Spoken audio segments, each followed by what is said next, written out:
Hey guys, what is up and welcome today to a leveling and evolving Pokemon guide for Pokemon Go. Today we're going to be talking about the end game of Pokemon Go, which is essentially to have the most powerful Pokemon so that you can, post screenshots to Twitter and Facebook and also maybe Instagram to show pretty much all of your friends how much better you are at the game than them. And that, involves around getting the highest CP Pokemon, which is pretty much the end game. There's combat in the game, but who cares about that anyway? As long as you have a high CP Pokemon, they'll do in combat. You just tap the screen and swipe, it'll be fine. So let's look at some of the stuff you need to level up and evolve Pokemon. So there are two kind of main currencies used in the game when it comes to ranking up and making a Pokemon stronger. And it's candy, relevant to that Pokemon's evolutionary line, and also Stardust. Now, you'll find in terms of resources, you are going to have 1,000,000 times more candy than you are Stardust. So you have to spend your Stardust extremely, extremely wisely on the Pokemon that you've caught that are already very powerful and that can be evolved into insanely powerful Pokemon and that you can level up just to top them off.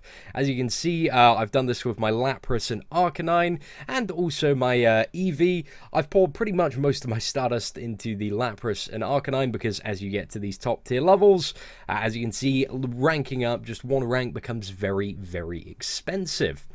Now, when you're out in the wild catching Pokemon, also a kind of tip, a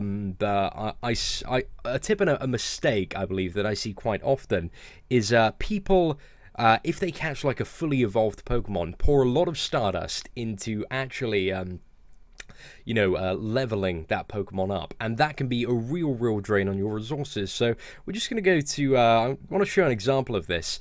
So as you can see, I've got Paris, which I caught in the wild as 438, and I've got Parasect, which I also caught yesterday, which is CP 22.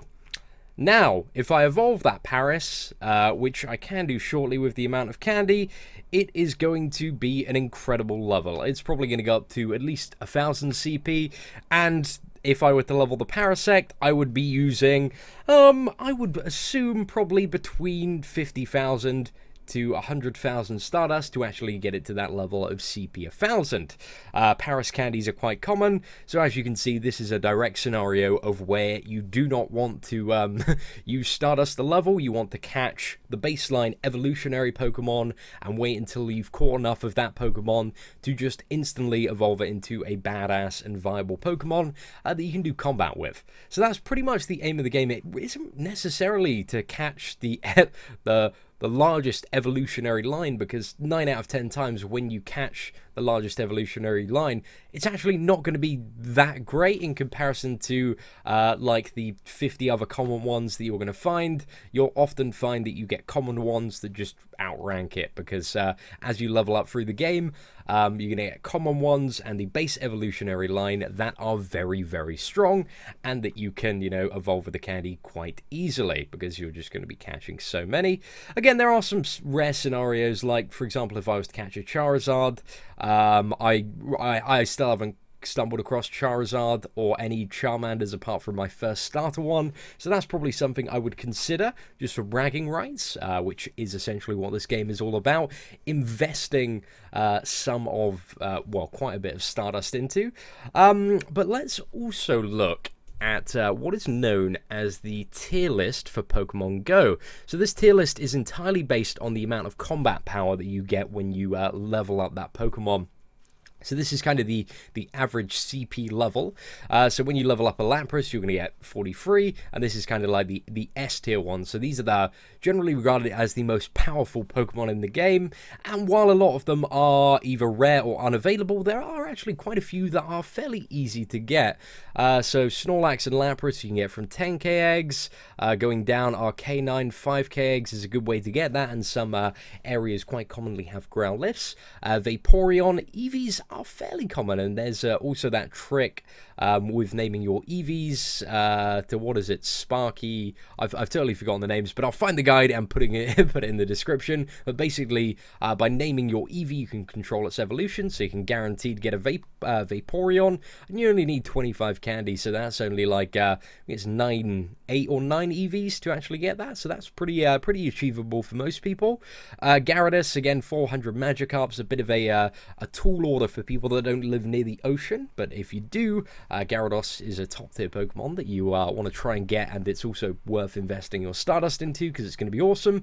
Executor, again, these aren't very common around my way, but I've heard in places they are quite common. Muck, common in some places as well. Wheezing and Flareon. Flareon, again, another evolution of Eevee, which you can get. So the two ones that strike me that are quite easy to get of the S tier are obviously the Flareon and Vaporeon.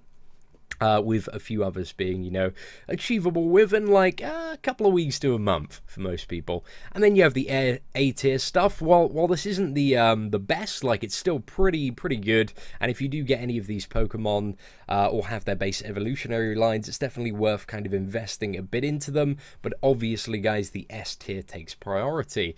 Now, it goes all the way through to the B tier, and F tier. But to be honest, you want to really avoid the B and F tier. Like, that's you know, you ain't got time and resource in terms of Stardust for that until you've been playing the game for like a year, and these Pokemon generally like won't be that great, so you're better off like bleeding out all these evolutions, just hoarding them up and evolving the common ones as much as possible from their first to second evolution, with lucky eggs pop to get as much experience points as possible. Basically, all these Pokemon are, unless you know, want them for nostalgia reasons and fun, they're probably going to be pretty bad. You know, they're just going to be like so long to level up, and also in kind of competitive min-maxing mindsets, they are not the best characters in the game. So yeah, I'm going to link this tier list for you guys to kind of see and go through. But kind of the point that I want to make in this video is that I honestly would not spend Stardust leveling up any Pokemon until you're about level 20 and you get an amazing Pokemon, one of the ones on the S tier. I made a huge mistake.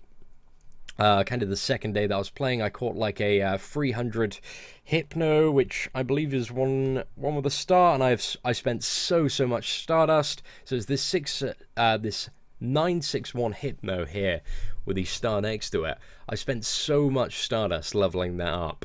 And then yesterday, I caught a 500 Hypno, had enough candy to straight evolve it, had a lucky egg popped, and I got a 1046 Hypno.